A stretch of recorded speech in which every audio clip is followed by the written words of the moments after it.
Buongiorno squadra, dall'ultimo video dove praticamente avevo smontato il furgoncino per coibentarlo siamo andati avanti con i lavori. Adesso vi mostro quello che abbiamo fatto. La prima cosa che abbiamo fatto è stato quello di sostituire il vecchio navigatore con un dispositivo ultima generazione, ovviamente touch. La cosa interessante è che con questo dispositivo non bisogna andare a fare nessuna modifica sulla mascherina e prende il segnale della telecamera posteriore che quindi apparirà sul display. Con l'aggiunta di una centralina andiamo a non perdere i pulsanti più importanti sul volante, quindi volume, cambio delle stazioni, telefono, eccetera eccetera. Per comodità ho preso questo dispositivo della Pitocca che avevo, l'ho completamente smontato. Dietro ho avvitato una calamita comprata su Amazon, quelle con il foro centrale, e l'ho avvitata e con una piastrina adesiva in alluminio praticamente ho creato per mia moglie un punto di appoggio del telefonino, così non lo deve lasciare in giro per il furgone. Per me invece ho acquistato sempre su Amazon questo dispositivo che mi permette di posizionare il telefono vicino alle marce e quindi avere un buon punto di vista e una facilità nell'utilizzo, perché diciamo la mano si deve spostare veramente di poco. Altra cosina che abbiamo messo, praticamente dalla parte guidatore ho messo questa lucetta, comprata anche questa su Amazon, che è molto comoda soprattutto perché è magnetica e quindi in caso di emergenza può diventare tranquillamente una pila. Funziona benissimo, ricarica USB, c'è la possibilità di cambiare anche la tipologia dei colori e la luminosità semplicemente con un touch. Per quanto riguarda il reparto luci ho installato dei LED blu, è una tamarrata, io lo so, però l'ho sempre voluto fare quindi l'ho fatto. E in più ho un interruttore che azionandolo li spegne e li riaccende. Per quanto riguarda l'illuminazione, sul tetto abbiamo messo questa luce qui che è estremamente figa. Allora vi dà la possibilità di aumentare l'intensità oppure addirittura di cambiare di colore con un semplice touch. Qua, come nella parte anteriore, abbiamo messo questa lampadina che è magnetica e quindi permette di essere staccata e utilizzata e poi ovviamente riattaccata e direzionata come si vuole, e mentre qua abbiamo installato il rivelatore di monossido di carbonio. Posteriormente ho messo delle placchette in metallo e ho attaccato questa torcia che ha delle calamite posteriori ed è veramente molto utile. Posteriormente è stato installato il riscaldatore della Vevor nel sedile passeggero. Praticamente non so se riuscite a vedere bene, è stato fatto un bellissimo lavoro, il riscaldatore qua, dopodiché è stato creato questo pannellino con il suo display. Questo è il cavo che servirà per l'alimentazione del riscaldatore, con una lunghezza che mi permette di arrivare fino a questo vano qua dove praticamente vado a mettere la Bluetti. Dalla parte guidatoria invece ho tolto praticamente tutto fino ad arrivare alla lamiera, ho tappato questi due buchi qua per poter inserire la Bluetti. Adesso vi mostro. Allora, come vedete la Bluetti cade praticamente a pennello, anche a livello di sedile proprio va a filo, e questo mi consente di avere da una parte il riscaldatore e dall'altra l'alimentazione generale del furgoncino.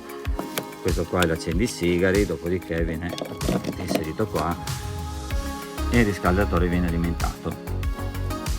Piccolo dettaglio non da poco, sotto il furgone è stato installato un pannello che va a proteggere il tubicino del gasolio che serve per alimentare il riscaldatore. Questo per evitare che qualsiasi oggetto possa andarlo a strappare, tagliare, eccetera eccetera.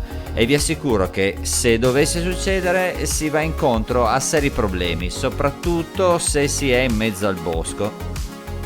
Abbiamo eliminato il cruscotto in plastica e l'abbiamo sostituito con un cruscotto in legno che ha fatto mio cognato. Il cruscotto in plastica praticamente era enorme, estremamente ingombrante e teneva veramente pochissime cose. Questo qua invece ha un'apertura così, dentro ci sta veramente di tutto, ma soprattutto avendo la parte superiore piana avete la possibilità di metterci sopra una borsa, una piccola ghiacciaia o qualsiasi altra cosa. Per quanto riguarda il pavimento ho fatto ricorso all'artiglieria pesante, ovvero mio cognato. Per prima cosa sono state tagliate le plastiche dei portelloni laterali per far spazio al pianale in betulla.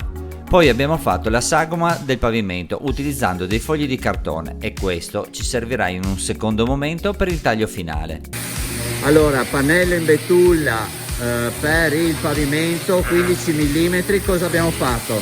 L'abbiamo forato in modo tale da diminuirne il peso. Utilizzando il Bostik sono stati poi incollati i pannelli di prefinito, tagliandoli a misura dove vi era la necessità. A questo punto abbiamo utilizzato la sagoma di cartone per tagliare a misura il pavimento. Tagliato seguendo la sagoma del furgone e complice il peso, non c'è stato bisogno né di incollarlo né tantomeno di fissarlo con delle viti. Da tener presente che fra la lamiera e il pannello io ho messo un tappeto in gomma dura isolante che ne evita ogni tipo di movimento. Allora, quello che andremo a fare ora sarà dipingere con antiruggine questa parte qua che è rovinata, dopodiché sopra verrà messa la plastica originale del Nissan, però verrà leggermente tagliata in modo tale da farla combaciare con il pavimento. Allora, adesso andremo ad incollare il profilo al pavimento.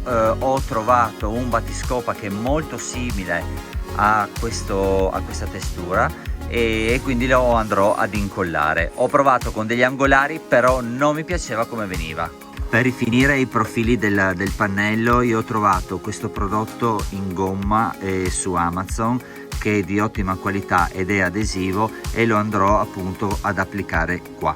Bordino applicato, l'unico dubbio che adesso io ho è che questo bordino sporge leggermente in fuori e di poco, non di tanto ma un pochino. Non vorrei che con il tempo camminandoci uno vada a toccare con il piede e a staccarlo, non lo so, lo vedremo con il tempo.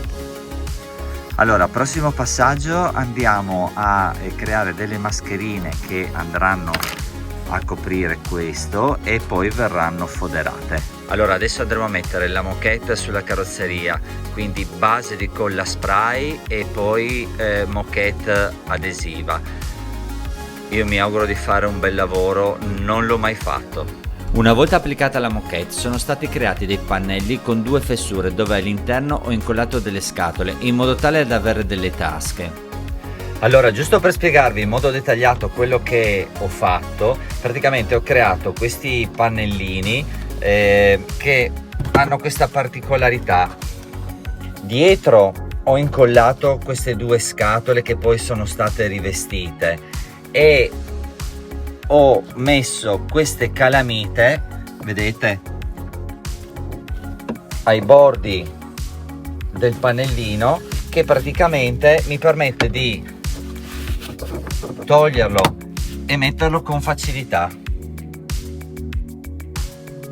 Poi ci sono appunto queste due piccole tasche che sono sempre utili per mettere degli oggetti, ma insomma la figata diciamo è che con l'utilizzo appunto di queste calamite io tolgo e rimetto il pannellino e vi assicuro che non si muove neanche di 1 millimetro. Poi altra cosa che ho fatto è stato acquistare delle scatole, quelle per le confezioni dei vini in legno e le ho fissate praticamente alle viti dove vengono fissati i sedili posteriori. Vedete, sono state fissate qua, sono assolutamente stabili e abbiamo anche qua un ulteriore vano portaoggetti molto interessante. L'ho messo sia sulla parte destra che sulla parte sinistra. Ovviamente il tutto poi verrà logicamente dipinto. Il portellone posteriore da dentro non si poteva aprire e abbiamo creato un sistema di sgancio che, tirando questo cavetto qua, si può aprire anche da dentro. Ho acquistato poi 2 tasche in rete elastica con gli straps, no? Che si attaccano benissimo al velcro qui, e anche qui ho la possibilità di mettere degli oggetti. Le ho messe una è questa e questa qua è la seconda, e nel prossimo video vi spiegherò dettagliatamente la struttura che è stata fatta. Non abbiamo utilizzato le cerniere, ma sono stati utilizzati a questi perni ad incastro, però non vi spoilerò niente, e nel prossimo video vi spiegherò in modo dettagliato tutto quello che abbiamo fatto. Bene, mi auguro che questo video sia d'aiuto a chi sta camperizzando un furgoncino come noi. Cosa c'entra con il nostro canale? Semplicemente che con l'allestimento di questo furgone noi speriamo di allungare le nostre uscite e quindi rimanere a dormire fuori. Rimaniamo sempre Trekking Friuli Venezia Giulia. Chi è appassionato di montagna si iscriva al canale. Nel prossimo video, sempre inerente alla camperizzazione, vi spiegherò come abbiamo fatto l'allestimento interno. Per tutti gli altri, zaino in spalla e alla prossima!